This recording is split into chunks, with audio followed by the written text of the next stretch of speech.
peu haut, c'est bizarre.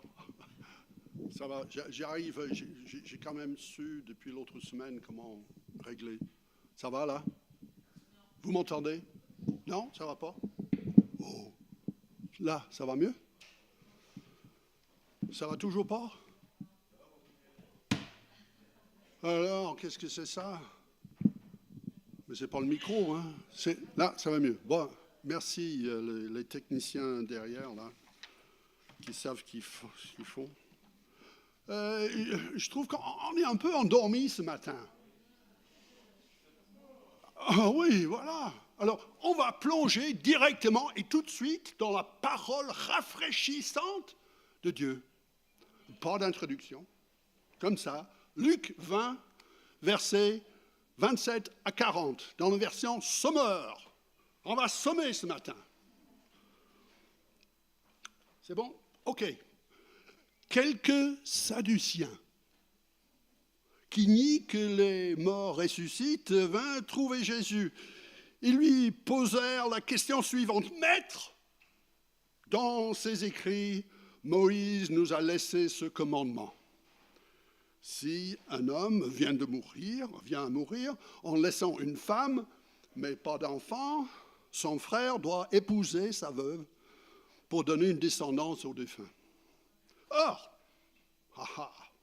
il y avait 7 frères. L'aîné se maria et il mourut, sans laisser d'enfant. Le second, puis le troisième, épousèrent la veuve, et ainsi de suite jusqu'au 7e. Et ils moururent tous les 7, sans avoir eu d'enfant. En fin de compte, la femme mourut elle aussi. C'est pas étonnant, hein? Eh bien, cette femme, à la résurrection, duquel des 7 frères serait-elle la femme? Ils l'ont tous eu pour épouse. Quelle question bête. Jésus leur dit,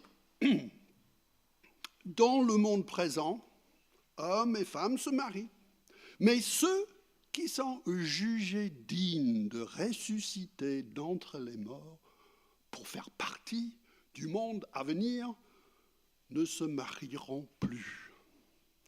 Ils ne pourront pas non plus mourir, parce qu'ils seront comme les anges, et ils seront fils de Dieu, puisqu'ils seront ressuscités.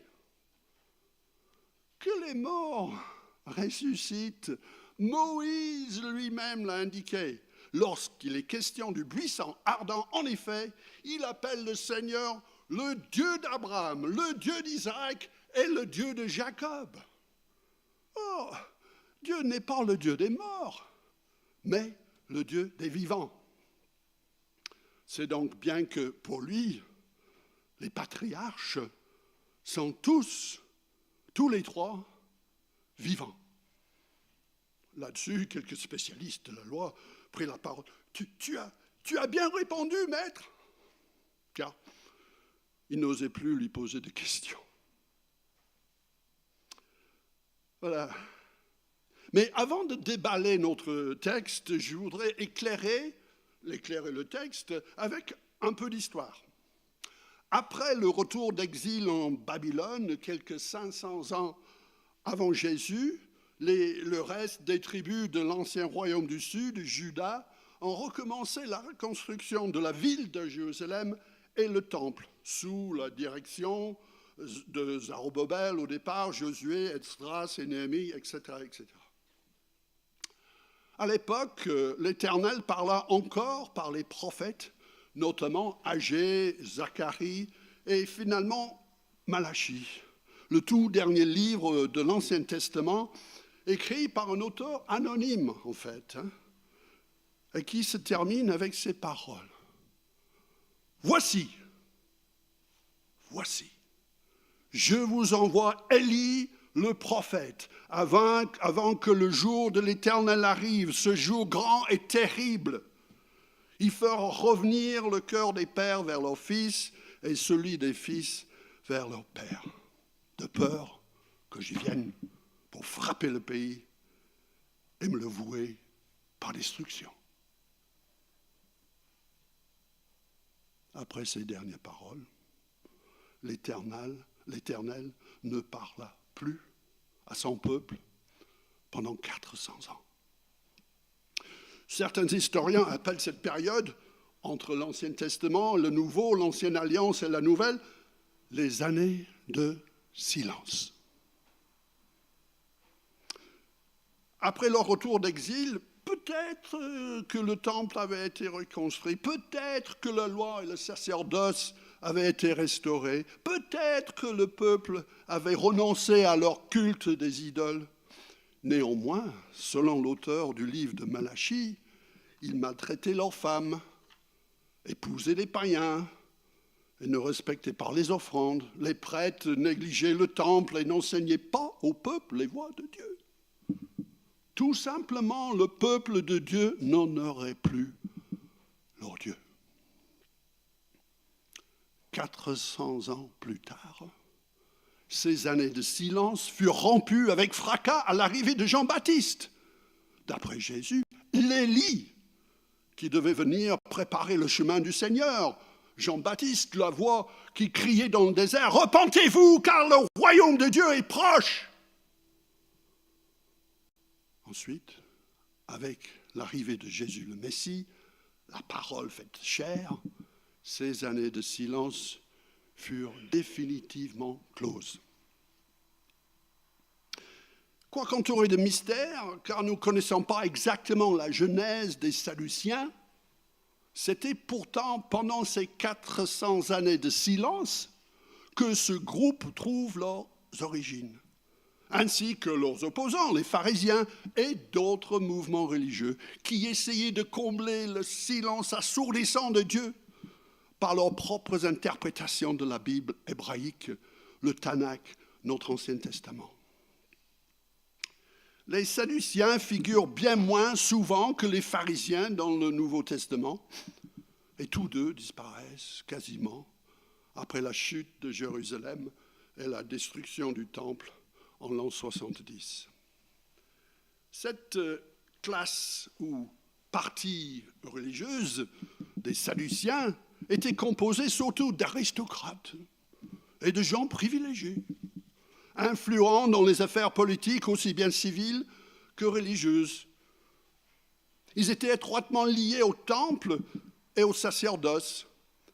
Ils étaient des raisonneurs intellectuels, mais incrédules, avec une approche théologique plutôt cérébrale. Ils se plongeaient tellement profondément dans la Torah pour finalement sortir aussi sec qu'un os de squelette. Ils refusaient catégoriquement l'enseignement des pharisiens sur la résurrection des morts, l'immortalité personnelle et l'existence des anges et des démons. Pardon. Cependant, ils étaient ligués avec eux dans leur opposition à Jésus, le Messie. Jean-Baptiste, qui ne mâchait pas ses mots, les appela aussi bien les uns que les autres une race de vipères. Donc, ce sont ces Sadduciens-là qui se présentent à Jésus avec leurs questions hypothétiques et quelque peu absurdes sur la résurrection des morts. Alors, c'est quoi toute cette histoire de 7 frères épousant à tour de rôle la même femme? En effet, ça fait référence à un type de mariage un peu particulier appelé lévira, rien à voir avec le tribut de Lévi, ou le devoir du beau-frère. Bon. Dans l'Antiquité, les Égyptiens, les Babyloniens et d'autres peuples de l'époque, même les Hébreux, avant que cela fût intégré dans la loi de Moïse, avaient cette coutume. Si un homme mourait sans enfant, il était courant que son frère célibataire épouse la veuve afin de donner un héritier au défunt. Encore aujourd'hui, des variations de cette coutume, souvent très déformées et très abusives, et qui peut nous paraître déshumanisant pour la femme, perdurent dans quelques pays en Afrique et en Asie, parfois sous prétexte de prendre soin de l'épouse du frère défunt, mon œil, dans les pays où la couverture sociale est absente. Mais cela, mes amis, cela est loin, mais très loin, des raisons pour lesquelles le mariage lévira était inclus dans la loi de Moïse. La veuve épousait le beau-frère et le premier fils issu de cette réunion était considéré comme le descendant légal de son défunt mari. En Deutéronome 25, nous lisons « Le premier-né qu'elle enfantera succédera au frère mort et portera son nom afin, ça c'est très important, afin que ce nom ne soit pas effacé d'Israël. » D'après un commentateur, la transmission du nom de famille et l'héritage au sein d'une tribu était d'une importance vitale pour le peuple d'Israël. C'était une question d'identité culturelle et de rattachement à leurs racines. J'en suis certain que vous avez remarqué dans la parole, si vous l'avez lu, j'espère que vous l'avez lu, si vous ne l'avez pas lu, mais lisez-le, lisez-la. Surtout dans l'Ancien Testament, des listes interminables de noms parfois imprononçables, des dénombrements des membres d'une famille ou d'une tribu établissant leur filiation, leur appartenance au peuple. La généalogie est capitale pour Israël. Dans le livre d'Esdras et le livre de Néhémie, il y a une liste, c'est la même, un genre de registre généalogique de ceux qui étaient revenus d'exil en Babylone. Et pour certains, ils avaient beau chercher leur nom, mais ils ne le trouvaient pas. Donc, ils furent disqualifiés de leur fonction. Leur nom fut, en quelque sorte, effacé d'Israël. La parole est remplie de ces listes. Et nous avons, si on est honnête, j'espère qu'on est honnête ce matin, même demain, nous avons peut-être l'habitude de survoler ou de tout simplement ignorer ces listes. Oui ou non? Oui. Oui. Au moins, il y a 2 ou 3 personnes honnêtes ce matin. C'est bien. Mais, vous savez, il y a une généalogie que nous ne devons pas ignorer. En Matthieu et en Luc, nous avons 2 listes des ancêtres humains de Jésus de Nazareth. Bon, il y a une légère différence entre les deux. Matthieu est en ordre descendant et commence avec Abraham. Et Luc est en ordre ascendant et va jusqu'à Adam. Je ne sais pas si vous avez déjà pris le temps d'étudier et méditer ces listes, mais je les trouve, moi, extrêmement édifiants. Luc, il cite uniquement les ancêtres masculins. Mais en Matthieu, nous apprenons que Rahab, la prostituée cananéenne, donc étrangère au peuple d'Israël, mais elle avait montré de sa foi en accueillant avec bienveillance les espions envoyés par Josué. Plus tard, accueillie à son tour par le peuple d'Israël, elle se marie avec Salma de la tribu de Juda et devint ainsi l'ancêtre du Fils de l'homme. C'est beau ça. Également, en Matthieu, pour revenir un petit peu à notre sujet de ce matin, Matthieu cite 2 cas de mariage lévira dans la généalogie de Jésus. Un cas mal respecté, mais vraiment très mal respecté, c'est l'histoire choquante de Tamar, la femme d'Hur, le fils aîné de Juda. Hur meurt sans enfant et se fait remplacer, comme voulait la coutume du mariage lévira, car la loi de Moïse n'existait pas à l'époque, par son frère Onan, le 2e fils de Juda. Onan était pas contre des relations sexuelles avec sa belle-sœur, mais il ne voulait pas la rendre enceinte. Cela déplut à Dieu et il fait mourir en un an. Judas, le beau-père de Tamar, envoie la veuve chez son père en attendant que son troisième fils soit d'un âge à se marier. Mais, entre-temps, Judas fait exprès d'oublier ses responsabilités envers Tamar par peur que son dernier fils finira comme les deux premiers. Alors, Tamar, voyant que le troisième fils, maintenant en âge de se marier, mais qu'elle ne lui était point donnée pour femme, se fait passer pour une prostituée auprès de son beau-père, Judas, afin d'assurer la descendance. Tamar et Péretz, un des jumeaux nés de cette union, qu'on peut appeler quasi incestueux, sont dans la lignée de Jésus. Vous pouvez lire cette histoire en Genèse 38. Le deuxième cas de mariage lévira dans la lignée de Jésus est, cette fois-ci, bien respecté. Cela se passe à l'époque des juges. Et c'est l'histoire romantique de Ruth et de Boaz. Certaines traductions l'appellent Bouze, mais je trouve que c'est un peu vache, donc je préfère Boaz.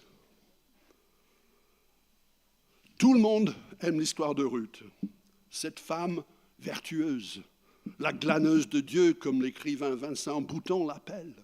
Seulement, elle était moabite, encore une étrangère. Et sur quoi Moab était l'ennemi juré d'Israël. Pendant une famine, la future belle famille de Ruth quitte leur terre à Bethléem pour trouver refuge et nourriture en Moab, à l'est de la mer Morte. Le père de famille, Elimelech, mari de Naomi, meurt et leurs deux fils prennent des femmes du pays pour épouses, dont Ruth. Cependant, les deux fils meurent aussi, sans descendance. Vous connaissez sûrement cette histoire. Ruth s'attache à sa belle-mère Naomi quand elle retourne à Bethléem, avec une déclaration magnifique. Où tu iras, j'irai. Où tu t'installeras, je m'installerai. Ton peuple sera mon peuple et ton Dieu sera mon Dieu. Pour que le nom de la famille d'Elimelech ne soit pas effacé d'Israël, et après des rencontres très romantiques entre Ruth et un proche parent de la famille, Boaz, qui avait ce qu'on appelait le droit de rachat des terres, pas de la femme, le mariage lévira d'entre eux a eu lieu, et le fruit de ce mariage était dans la lignée royale de David, et donc de Jésus, le Messie. Bon, m'excusez, je me suis un petit peu emporté là-dessus ce matin, et nous sommes un peu éloignés de notre sujet central, mais la parole de Dieu, mes amis, est unique, n'est-ce pas? Unique. Elle nous présente, pas comme toutes les autres histoires des hommes, elle nous présente tous ces acteurs, sans artifice et sans farde. Elle traite des vraies personnes en chair et en os, avec leurs peines et leurs joies, avec leurs défauts et leurs qualités, avec leurs défaites et leurs victoires. Comme Paul nous dit en Romains 15, tout ça, mes amis, tout ça a été écrit d'avance pour notre instruction, afin que, par la patience et par la consolation que donnent les Écritures, nous possédions l'espérance. L'espérance. Revenons à notre passage. Les Sadduciens pensaient avoir trouvé un argument intellectuel, bien raisonné humainement parlant, pour ridiculiser l'idée de la résurrection des morts. Mais ils se butaient contre la pierre d'achoppement, le rocher de scandale qui est Jésus. Ils ne cherchaient pas la justice et la vérité par la foi, mais par des œuvres et des raisonnements humains stériles. Leur question ne fait que démontrer leur ignorance et leur incrédulité une fois exposés à la vraie lumière de la parole de Dieu. Jésus coupe à court leur raisonnement mal fondé. Dans le monde présent, hommes et femmes se marient, oui. Mais ceux qui seront jugés dignes de ressusciter d'entre les morts pour faire partie du monde à venir ne se marieront plus. Ils ne pourront pas non plus mourir parce qu'ils seront comme des anges. Ils seront fils de Dieu puisqu'ils seront ressuscités. Tout au début de la Bible, en Genèse, le mariage, l'union librement consentie entre un homme et une femme est, dans le monde présent, l'environnement institué par Dieu pour que l'homme et la femme, créés à son image, puissent remplir leur mandat de fécondité et remplir la terre. Cette institution s'applique universellement à tous les humains. Bon, aujourd'hui, il y a des formes, on va dire, diverses et variées. Nous n'allons pas entrer dans les détails. Mais en France, c'est l'État qui reconnaît officiellement les engagements entre deux époux. Nous parlons de mariage civil, mais ces engagements sont également faits devant Dieu, pas seulement devant les témoins en chair et en os. Cela a surtout une importance pour nous, si vous êtes un enfant de Dieu ce matin, qui reconnaissent que le mariage est avant tout le don de Dieu. Ceci dit, ce mariage-là n'est pas éternel. Ce mariage-là est éphémère. Ah bon? Ah oui? Eh oui. Jésus dit clairement que ce mariage-là est pour le monde présent. Ce mariage-là n'existera pas, n'existera plus dans le monde à venir. Cela ne veut pas dire qu'un mari et sa femme ne se connaîtront plus ou qu'ils ne s'aimeront plus. Si ils sont jugés d'être dignes de ressusciter d'entre les morts pour faire partie du monde à venir. Mais ils ne seront plus mari et femme, car ils feront partie de la nouvelle création. Dans le monde à venir, les premières choses auront disparu. Celui qui était assis sur le trône dit « Voici, je fais toutes choses nouvelles ». Le dessein de Dieu pour le mariage dans le monde présent est, comme nous dit la parole, la création d'un environnement sûr et durable où les deux époux ne feront plus qu'un et où ils puissent fonder une famille dans le foyer conjugal. Bien entendu, après la chute, le péché qui nous prive tous, tout le monde est privé de la gloire de Dieu et a entraîné des conséquences malheureuses, néfastes et dramatiques dans la vie du couple et dans la vie familiale. Mais ce n'est pas le sujet de ce matin. Cependant, je veux affirmer que le mariage dans le monde présent, ici-bas, et, comment dirais-je, si c'est prévu par Dieu, mais ce mariage-là est saint, pur, bon et béni. Et c'est là que le couple, mari et femme, ne faisant plus qu'un, se trouve son épanouissement. Je veux affirmer aussi que le mariage ici-bas est beaucoup plus qu'un moyen pour peupler la terre. La passion amoureuse entre époux et l'épouse fait également partie du dessein de Dieu. Nous sommes créés pour ça. C'est dans la Bible. En Proverbe 5, Salomon donne des conseils à son fils. Malheureusement, c'est plutôt « fais ce que je te dis » pas que je fais moi. Salomon était doué de sagesse, mais pour les autres, pas pour lui-même. Lui qui avait 700 femmes et 300 concubines. Imaginez, 700 belles-mères. Oh, c'est sage ça? Vous trouvez? Mais ce qu'il dit, c'est quand même des très bons conseils. Proverbe 5. Fais ta joie de la femme de ta jeunesse. Biche des amours, gazelle pleine de grâce. La Bible ne cache rien. Que ses seins te rassasient constamment.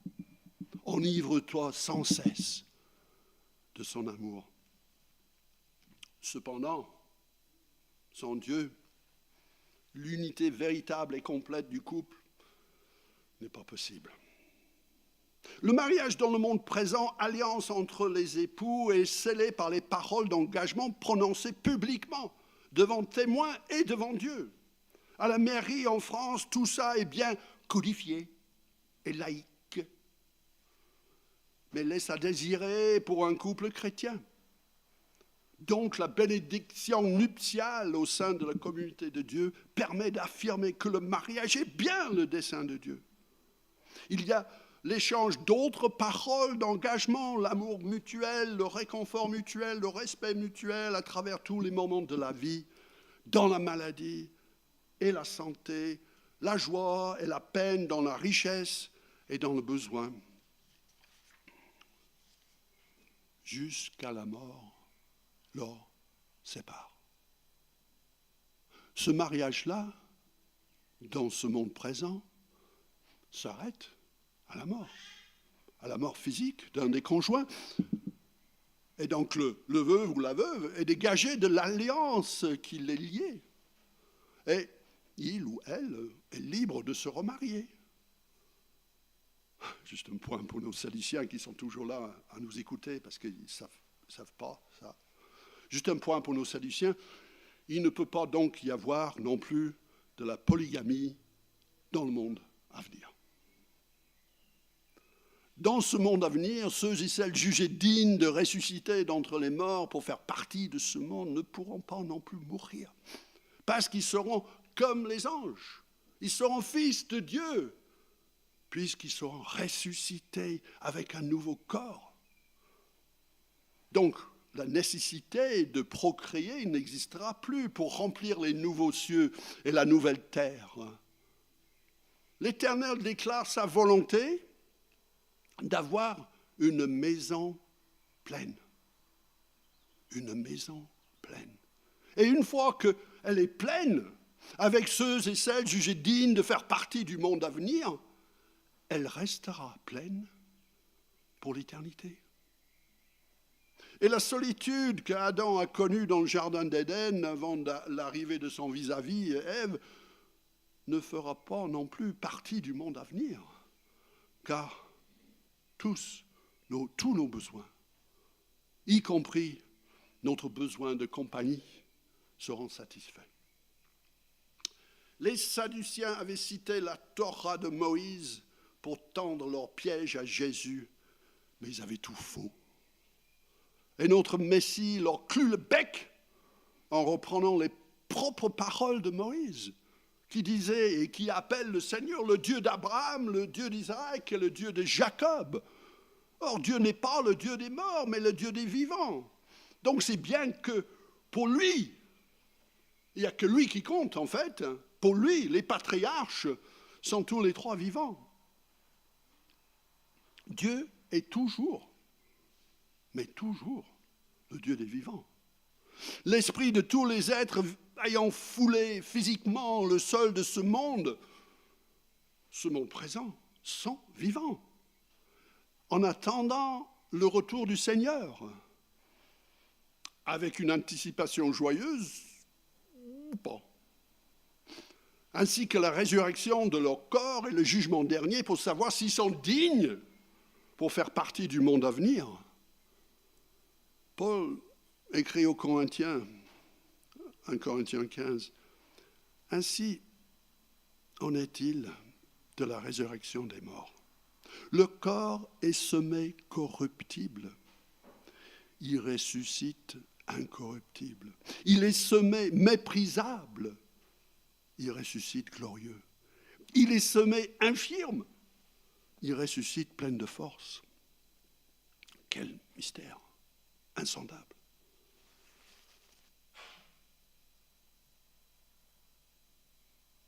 Et Jean, dans son premier épître, parlant aux gens vivant dans le monde présent, mais qui ont déjà mis leur confiance en Jésus. Et j'espère que c'est votre cas aujourd'hui, mes amis. J'espère que vous avez déjà mis votre confiance en Jésus, le Messie. Et donc, ils savent qu'ils sont déjà adoptés par le Dieu vivant et vrai. Il dit ceci. Voyez quel amour le Père nous a témoigné pour que nous soyons appelés enfants de Dieu. Et nous le sommes. Si le monde ne nous connaît pas, c'est qu'il ne l'a pas connu, lui, Jésus. Bien-aimés, nous sommes maintenant enfants de Dieu. Et ce que nous serons n'a pas encore été manifesté. Mais nous savons que lorsqu'il paraîtra, nous serons semblables à lui, parce que nous le verrons tel qu'il est. Quiconque a cette espérance en lui se purifie, comme lui-même est pur. Un commentateur dit, nous avons un aperçu de ce à quoi ressembleront nos corps de résurrection lorsque nous nous souvenons des apparitions de Jésus après sa résurrection, le premier-né d'entre les morts. Il avait encore des blessures visibles et ses disciples pouvaient le toucher physiquement. Mais il était capable de voyager sans effort, d'apparaître et de disparaître à volonté. Et il pouvait traverser les murs et les portes. Je l'ai essayé une fois, ça ne marche pas avec ce corps-là. Mais il pouvait aussi manger, boire, marcher, s'asseoir et parler. Et Jean nous dit que nous serons semblables à lui parce que nous le verrons tel qu'il est. Une autre dimension glorieuse, mais vraiment glorieuse, que je voudrais évoquer, car il faut toujours garder le meilleur pour la fin, n'est-ce pas? Comme fait Jésus pour les noces à Cana. Le mariage dans le monde présent, quoique éphémère, est utilisé dans la parole comme une image, une ombre, une illustration de l'amour que Christ, l'époux, porte à l'Église, son épouse. Et cette image, cette ombre, cette illustration cédera sa place à la réalité éternelle et aura sa consécration dans les noces de l'agneau. Alléluia! Non, c'est la Bible qui dit, c'est pas moi, mais c'est la Bible qui dit, je cite Révélation, Apocalypse, mais Alléluia! Car le Seigneur, notre Dieu Tout-Puissant, est entré dans son règne. On peut dire Amen ou Alléluia ou Praise the Lord. Comment? Réjouissons-nous, soyons dans l'allégresse et donnons-lui gloire. Car les noces de l'agneau sont venues. Son épouse s'est préparée. Et lui a été donné de se revêtir d'un fin lin éclatant et pur. Car le fin lin, ce sont les œuvres justes des saints. En fait, mes amis, voilà le mystère. Tous les enfants de Dieu seront mariés dans le monde à venir. Tous les enfants de Dieu, que nous ayons connu le mariage dans ce monde présent ou pas, nous serons tous l'épouse de l'agneau. aimé profondément par l'époux et revêtu d'un fin lin éclatant pur, car le fin lin, ce sont les œuvres justes des saints. Ne croyez-vous pas que cela est un mystère glorieux, merveilleux et à couper le souffle? Je termine avec des remarques de John Piper, qui dit que les plaisirs du monde présent ne sont que des avant-goûts. Des flèches qui pointent vers les plaisirs inconcevablement supérieurs dans le monde à venir. Le mariage dans le monde présent se termine parce que tous ces plaisirs ne sont que des préludes, des choses tellement mieux que le cœur humain ne peut pas les imaginer.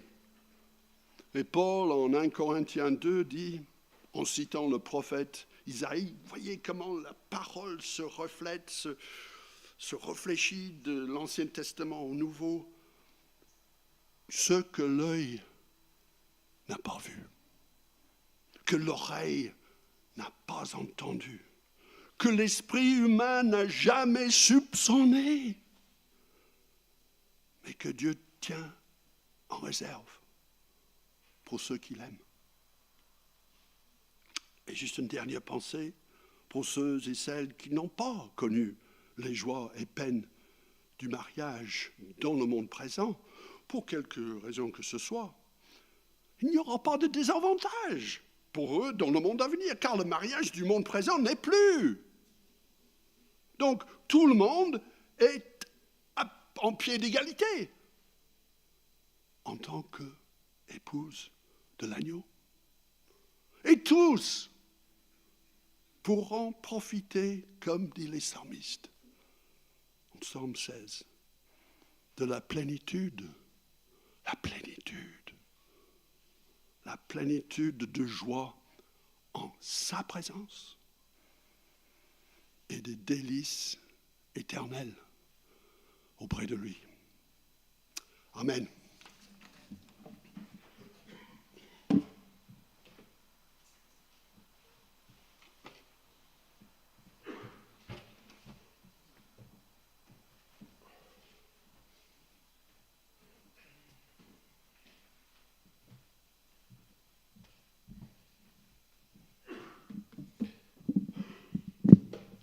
Merci John pour ce message.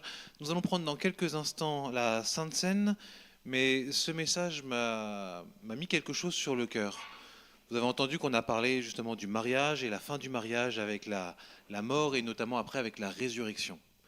Et pour ceux qui sont mariés parmi nous, il peut y avoir plusieurs réactions face à cela. Il y en a peut-être, quand ils entendent cela, ils sont tristes. Ils sont tristes parce qu'ils aiment leur mariage, ils aiment ce qu'ils vivent aujourd'hui dans leur mariage.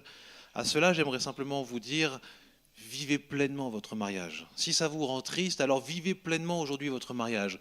Et que les femmes honorent leurs maris, que les maris honorent leurs épouses, et qu'ensemble, ils puissent manifester la gloire de Dieu dans leur couple, dans leur mariage, dans les joies comme dans les difficultés, comme on se le promet. Vraiment que ça puisse être un lieu de vie, un lieu de joie, un lieu de connaissance personnelle, dans lequel on apprend à s'épanouir ensemble l'un à l'autre, en se servant l'un et à l'autre devant le Christ. Et il y en a peut-être pour d'autres où ils entendent, une fois que je ressusciterai, je ne serai plus marié à celui-là ou à celle-là, et ça les fait plaisir. Ça leur fait plaisir. C'est peut-être votre cas, ça peut arriver par moment. Je veux dire, le mariage, normalement, n'est pas le lieu de souffrance. C'est un lieu de persévérance, c'est un lieu d'endurance, c'est un lieu de sanctification, mais ça ne doit pas être un lieu de souffrance, ou en tout cas de souffrance continue. Si pour vous aujourd'hui le regard que vous portez sur votre propre mariage c'est celui j'ai hâte d'en être libéré, on peut en parler ensemble, on peut prier ensemble pour cela. Dieu fait des miracles, nous le croyons aussi, au sein des mariages. C'est pas simple, c'est dur, mais Dieu fait des miracles. Et vraiment, je veux vous encourager qu'on puisse en parler ensemble, prier ensemble et voir comment est-ce qu'on peut se sortir des situations qui peuvent être compliquées dans le cadre du mariage.